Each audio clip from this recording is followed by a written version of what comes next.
Welcome to The Last Breakfast. Please enjoy the video. In this video, I will explain how to make coffee hair dye. First, gather your ingredients. You'll need about 2 cups of strong, freshly brewed coffee, 2 tablespoons of instant coffee, and 2 tablespoons of your favorite leave-in conditioner. Make sure your hair is clean and completely dry before you begin. Also, protect your clothes and any nearby surfaces from potential stains by laying down old towels. Now, let's mix our dye.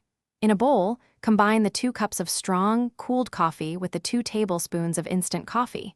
Stir these together until the instant coffee is fully dissolved.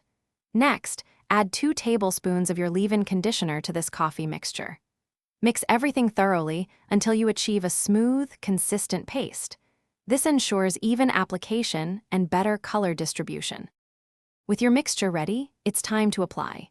Using gloves, carefully apply the coffee dye mixture evenly to your clean, dry hair. Make sure to saturate every strand from root to tip for the most consistent color. Once applied, cover your hair with a shower cap or plastic wrap.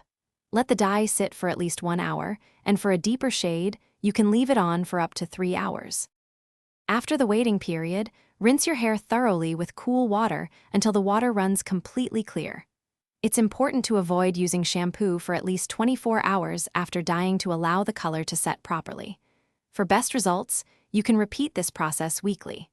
Also, remember to check the description for a link to the Echo Dot smart speaker and other great deals.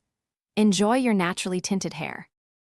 Thanks for watching. If this was helpful, leave a like and consider subscribing. See you next time.